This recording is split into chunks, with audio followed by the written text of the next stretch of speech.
जोहार साथियों, मैं मुकेश विरवा, आपका मेरे इस चैनल में स्वागत है। आज हम एक और महत्वपूर्ण और गंभीर रिपोर्ट की बात करने जा रहे हैं।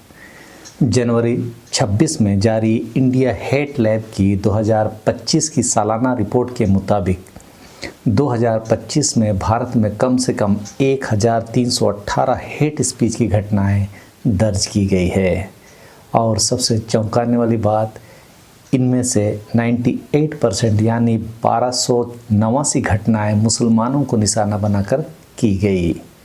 मतलब हर दिन 4 हेट स्पीच की घटनाएं।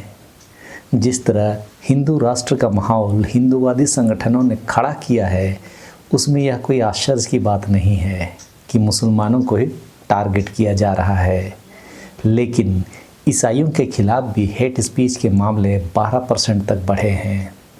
अभी कुछ दिन पहले ही द न्यूयॉर्क टाइम्स के हवाले से छपी इस खबर को यह रिसर्च और पुख्ता करती हुई नज़र आती है।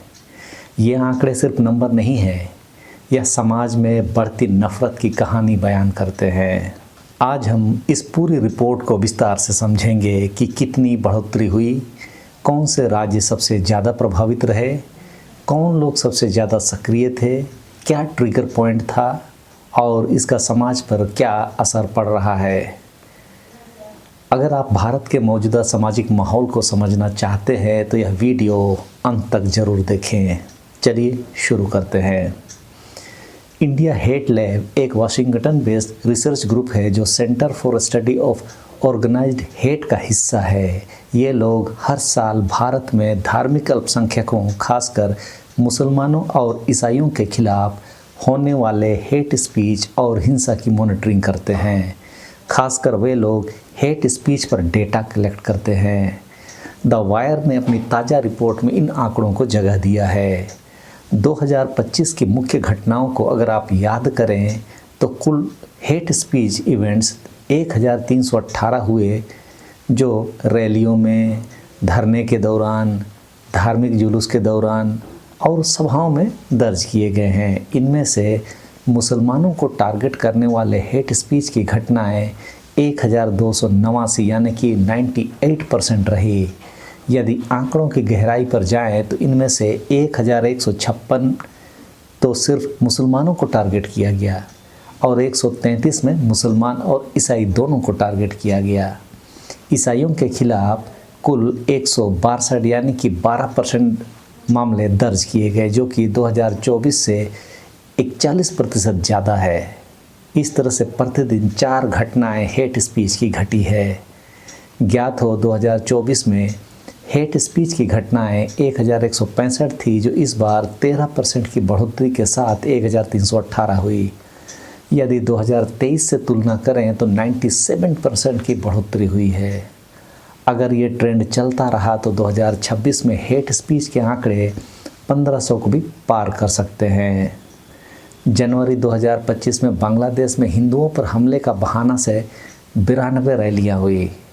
अप्रैल मई में लोकसभा चुनाव के दरमियान 317 घटनाएं हुई, मतलब हेट स्पीच की।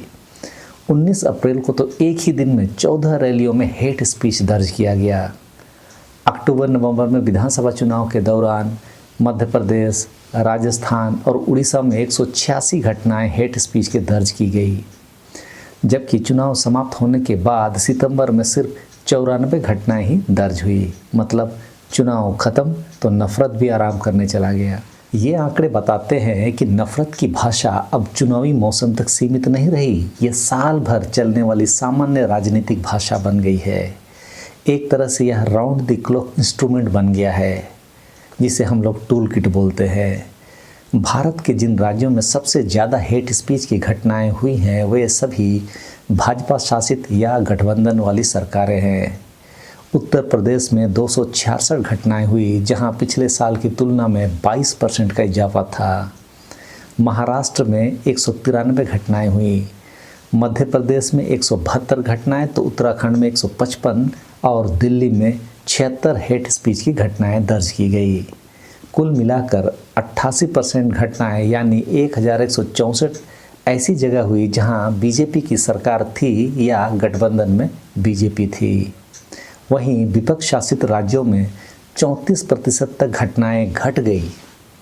अब समझ लीजिए, विपक्ष का शासन में हेट स्पीच की घटनाएं घट रही है तो भाजपा शासन में हेट स्पीच बढ़ रहा है। सबसे ज़्यादा हेट स्पीच देने वालों में उत्तराखंड के मुख्यमंत्री पुष्कर सिंह धामी रहे, जिन्होंने 71 हेट स्पीच देने के लिए उनका नाम शीर्ष पर चला गया। तो प्रवीण तोगड़िया, जो अंतर्राष्ट्रीय हिंदू परिषद के अध्यक्ष हैं, उन्होंने 76 हेट स्पीच दिए। भाजपा के अश्विनी उपाध्याय ने 35 हेट स्पीच दिए। तो नीतीश राणे, जो महाराष्ट्र के मंत्री हैं, वे भी शीर्ष के उन नेताओं में शामिल हैं जिन्होंने सबसे ज़्यादा हेट स्पीच दिए। उन नेताओं में ये लोग शामिल हैं। विश्व हिंदू परिषद और बजरंग दल ने 289 यानी कि 22% इवेंट्स ऑर्गेनाइज किए। करीब 50% स्पीच में कोई ना कोई साजिश थ्योरी थी, जैसे कि लव जिहाद, लैंड जिहाद, पॉपुलेशन जिहाद, थूक जिहाद, हलाल जिहाद इत्यादि।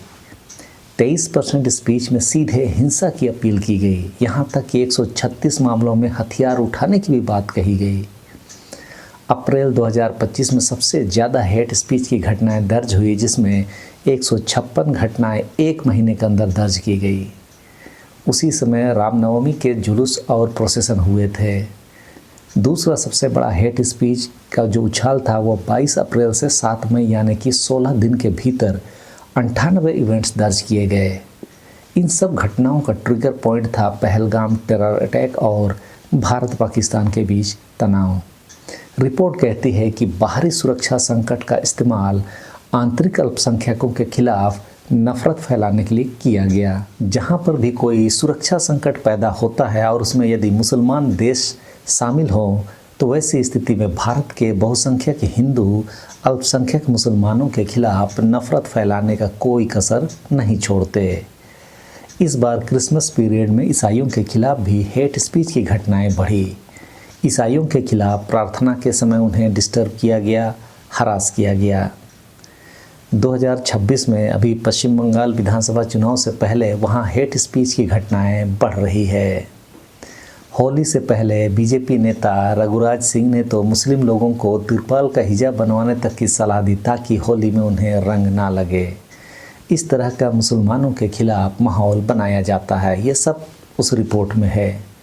हाल के वर्षों में यानी कि पिछले दशक में अगर देखा जाए तो 2024 में हेट स्पीच के मामले में अभूतपूर्व उछाल आया। उसी कड़ी में 2025 में हेट स्पीच के मामले और बढ़े। यह अब भारत के राजनीतिक और सामाजिक परिदृश्य की रोज़मर्रा की विशेषता बन गई है।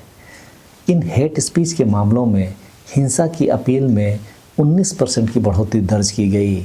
तो 8% की बढ़ोतरी के साथ बॉयकॉट की अपील दूसरे नंबर पर रही। इन सब घटनाओं में सोशल मीडिया की भूमिका भी काफ़ी बड़ी रही।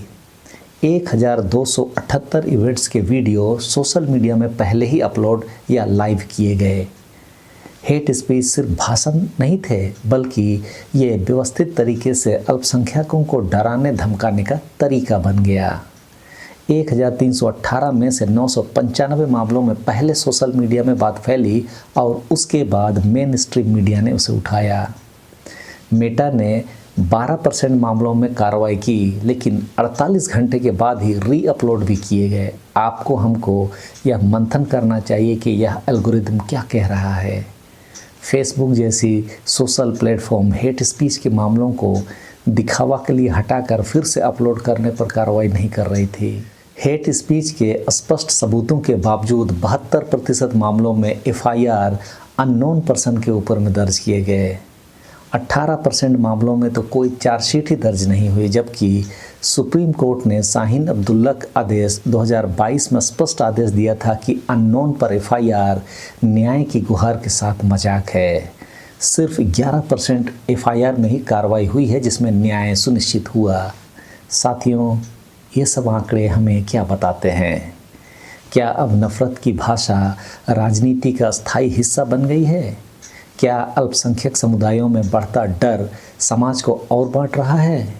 क्या कानून और संस्थाएं इस ट्रेंड को रोक पाएंगी या फिर ये सिर्फ 2026 के चुनावों तक और तेज होगा? एक बार सोच कर देखिए। मैंने तो आपके सामने रिपोर्ट के हवाले से फैक्ट्स रखा है। आपको क्या लगता है? कमेंट में ज़रूर बताएं। क्या आपको लगता है कि हेट स्पीच बढ़ रही है या रिपोर्ट में कुछ गलत है? आपके विचार महत्वपूर्ण हैं। इन सब का नतीजा यह रहा कि United states commission on international religious freedom ने इंडिया को टायर 1 CPC में रखा, यानी कंट्री ऑफ पार्टिकुलर कंसर्न के रूप में नामित किया। यह अमेरिका के विदेश विभाग को सिफारिश करता है, जिस कारण से ट्रेड सैंक्शंस की वार्निंग भारत को झेलनी पड़ रही है। ये तो हुई मुसलमानों और ईसाइयों के खिलाफ जो हेट स्पीच के मामले दर्ज हुए हैं। आगे कुछ दिनों बाद मैं आदिवासी और दलितों पर भी किस तरह से अत्याचार हुए हैं उसकी भी वीडियो आपके सामने लाने की कोशिश करूँगा। तो इस वीडियो में इस समय के लिए इतना ही। सबको धन्यवाद। जोहार।